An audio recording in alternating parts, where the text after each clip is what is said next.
The movie opens in the year 1898, featuring a prospector, Daniel Plainview. He is currently mining a potentially precious ore vein from a pit mine hole. When he unearths silver, he puts some dynamite to create a bigger hole. After carrying out an explosion, Daniel re-enters the hole, during which he accidentally trips and falls, causing him to break his leg. Despite being in excruciating pain, he collects some silver stones in his shirt and somehow manages to climb out, dragging his broken leg behind. He eventually takes the silver sample to an assay office, from which he receives a silver and gold certificate claim. The scene then cuts to 1902, when Daniel discovers oil near Los Angeles and establishes his own drilling company. In the midst of extracting oil from underground, an accident with the machinery results in the tragic demise of one of his workers, leaving his baby boy orphaned. As a result, Daniel decides to adopt the orphaned boy and names him H.W. Plainview. Over time, the boy becomes his nominal business partner, allowing Daniel to present himself as a family man in front of potential investors and gain their trust. The duo travel from town to town with a heartwarming speech requesting the investors to choose them when it comes to leasing their land for drilling. Whenever someone asks him about his wife, Daniel simply replies that she died in childbirth. In 1911, Daniel is approached by Paul Sunday, a young man who reveals an oil deposit beneath his family's property in Little Boston, California. Hearing this, Daniel tries to get the details out of him, but the latter demands $500 in exchange for the information. Upon fulfilling his demand, the young man shows them the exact location of his family's ranch. In the next scene, Daniel and HW visit the area, pretending to be on a quail hunt.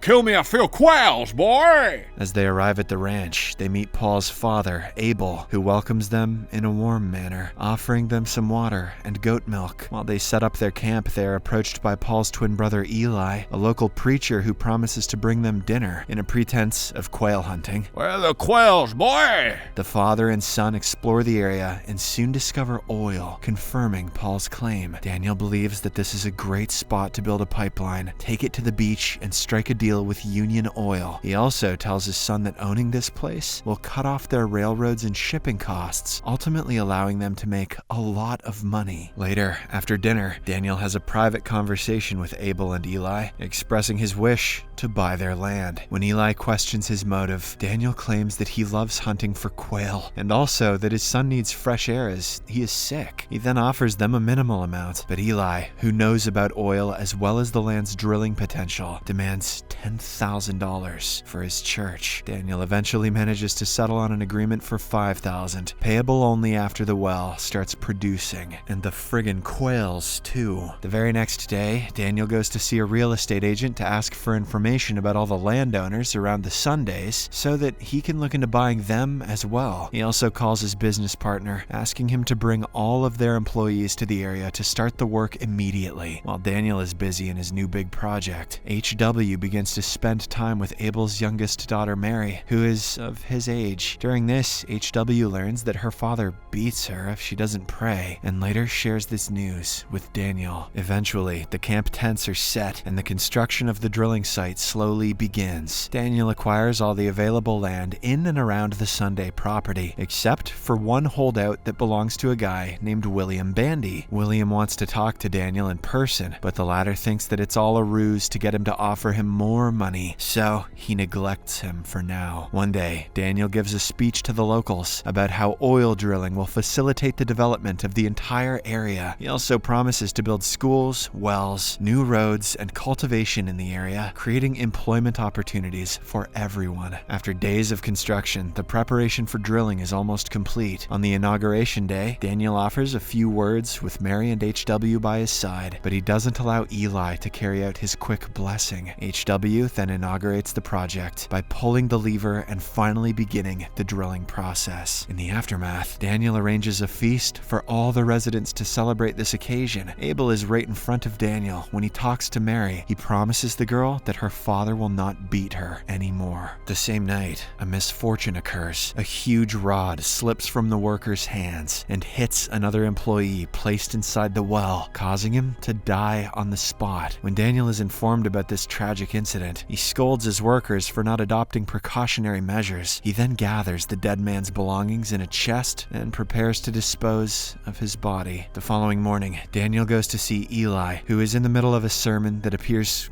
quite dramatic. Get out, demons! This scene made me hate Paul Dano. After the session, Daniel asks him to recite some prayer in honor of his dead employee. Although Eli agrees, he still believes that it's dangerous for the workers to work on an unblessed well. However, Daniel refuses to allow his men to attend church during their free time, as he believes that they must rest. A few days later, another incident breaks out. A gas leak causes a huge explosion. HW is right there during the incident, but Daniel rushes to save him before the site catches fire. He brings him to a tent and asks if he's okay, but the boy is unable to hear anything. Turns out that the sound of the blast has deafened the boy. Moreover, the fire causes the entire drilling infrastructure to crumble down. The next day, the fire persists, so Daniel resorts to using dynamite to force the burning fuel and oxygen away from the fuel source, ultimately extinguishing the fire. That night, he sleeps cuddling with his son, who keeps on letting out a humming voice since he can't hear his own voice. In the later days, HW starts to spend all of his time in bed, visibly depressed. So, Daniel decides to find him a teacher from the city to help him through his disability. One day, Eli approaches Daniel in front of his workers and demands the money still owed to him. Daniel, who is already frustrated by the ongoing problems in his life, slaps and humiliates him. He also yells at him for not healing his son despite being a preacher. In a fit of rage, he drags him by his hair and drops him in a pool of oil, warning him against asking for the money again. Later, at the dinner table, Eli berates his father for trusting Daniel, referring to him as a foolish man. When the old man tries to reason, Eli attacks him, throwing him off the table. Some days later, an unknown man shows up at Daniel's door, claiming himself to be Henry Plainview, his half-brother. Daniel is initially hesitant to believe him, but he is convinced when Henry shows him proof, their sister's letter mentioning their father's demise 3 months prior. Inviting him inside, the brothers engage in a conversation, during which Henry shares that he also tried to do some drilling in the past, but he was never as successful as Daniel. He reveals that he got into some trouble, which made him serve the prison for some time. Afterwards, Daniel puts his son to bed and steps outside to continue chatting with his brother. This time, he asks the real motive why Henry showed up. In response, the latter asserts that he neither wants money nor favors. He just wants to work with him. The two then spend the evening drinking and sharing their past, although Daniel hides many details from him. On the other hand, HW believes that his father will now prioritize his brother over him, which makes him feel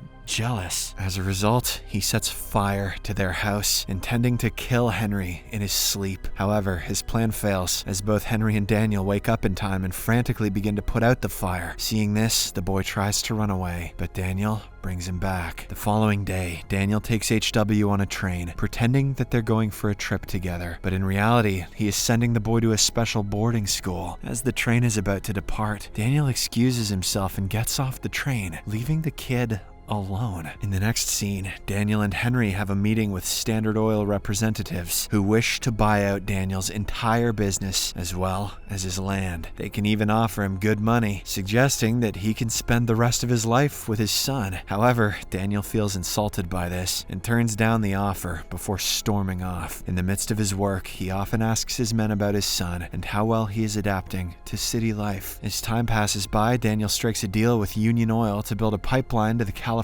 coast. However, there arises a problem. The last bit of land belonging to William doesn't belong to them. In an attempt to resolve the issue, Daniel visits his house, but the latter has apparently gone on a holiday. Afterwards, Daniel and Henry work together to mark out a passage for the pipeline by placing metal stakes in specific locations around the land. After several hours of work, the brothers swim in the ocean before relaxing on the beach. During this time, Daniel recalls some stories from their past, but Henry fails to recognize a local joke, which raises his suspicions. So, Daniel confronts him while they are camping in the forest. He holds him at gunpoint and demands to know why he's here. Henry finally admits that he is just an imposter and that he met the real Henry in King City. They worked together on the same farm and quickly became friends. According to him, the real Henry wanted to visit his brother, but he didn't have enough money to travel. Years later, he was diagnosed with tuberculosis, which eventually took his life. The imposter imposter then learned all the details of Henry's life by reading his personal journal. After knowing everything he could, he impersonated Henry in hopes that Daniel would give him a job. Although the imposter promises to leave and never return, an enraged Daniel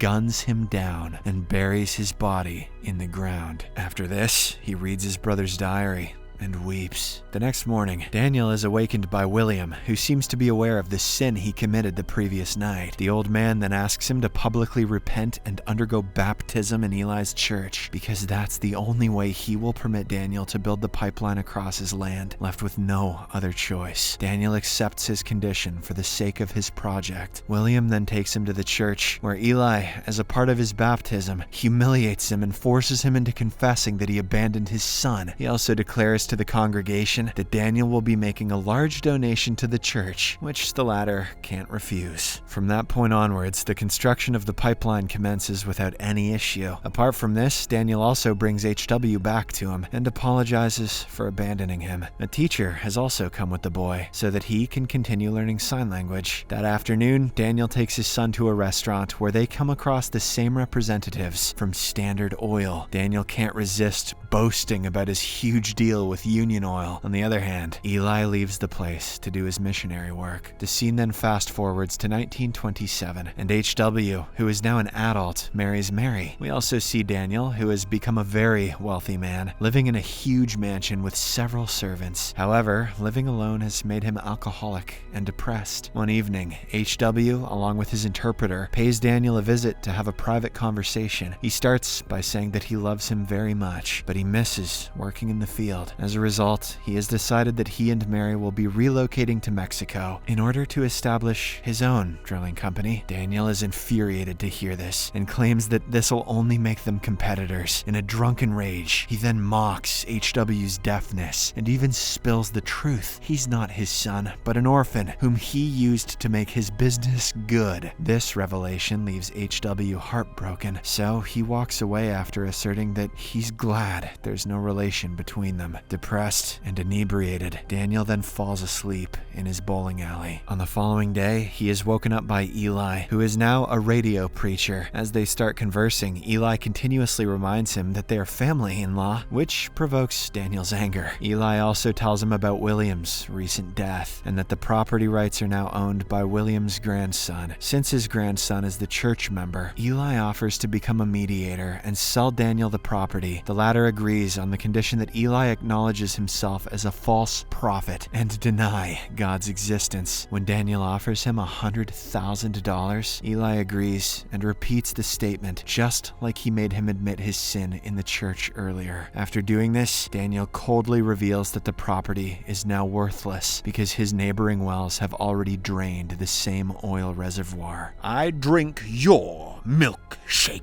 This revelation breaks Eli down in tears, making him confess that he lost all of his money in the 1929 stock market crash and is strayed morally. He pleads with Daniel for help, but the latter doesn't feel pity for him. He instead begins to taunt him by proclaiming that Paul is the real chosen one, who is now a successful businessman. When Eli implores him to stop, Daniel tosses him into the bowling alley and launches several bowling balls at him. Although Eli evades the balls, a drunk Daniel chases him and knocks him down with a bowling pin. In a merciless attack, Daniel strikes him on the head multiple times until he passes away. Hearing the commotion, a servant appears to check, and Daniel announces that he's finished.